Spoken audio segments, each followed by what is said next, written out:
Welcome back, humans, to the second episode of Psyc Talk. We're the roughest, toughest robot hosts in the Wild West Internet.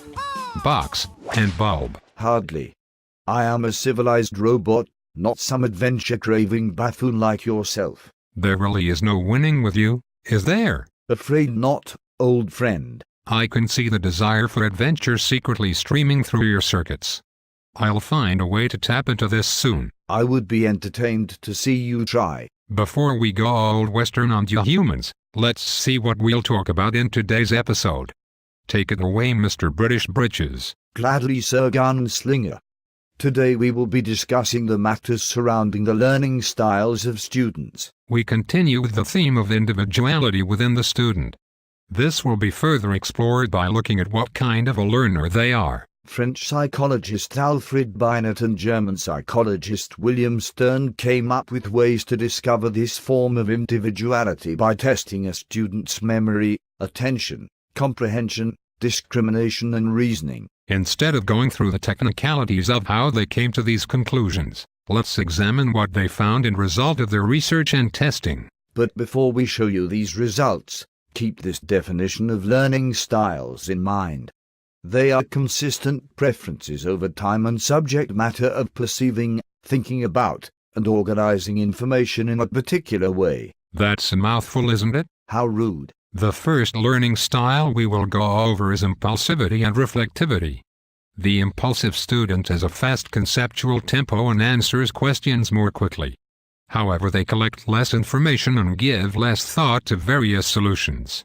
On the opposite hand, the reflective student prefers to spend more time collecting information and analyzing the relevance to a solution before offering a response. Impulsivity does seem to be one of your functionality characteristics, Box. Am not. I rest my case. The next kind of learner is a field-dependent FD and field-independent FI student. The FD student's perceptions are strongly influenced by the prevailing field, while the FI student is more successful at isolating target information even if it is embedded within a more complex context. It's worth saying that no student purely exhibits either side. Most often, it is a blend of the two or something entirely different. Duly noted. The last style we will examine is mental self-government.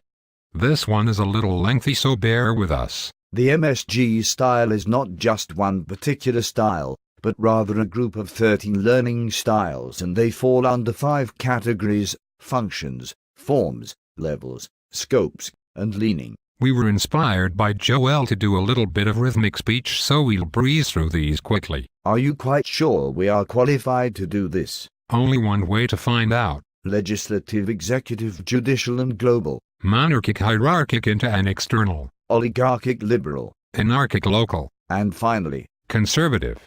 Wow, what? Let's hope we never have to do that again. I can't remember the last time my voice box was so worked up. For once, I agree with you, Bulb. Now that we have exhausted all possible ways of humiliating ourselves, it is time once again to probe the human minds of the classroom. No needles necessary, but some assembly of your thoughts will be required. If you recall when I asked you to keep the definition of learning styles in mind, examine yourself to see what kind of a learner you are. It's healthy to know what kind of a learner you are so you can succeed as a student.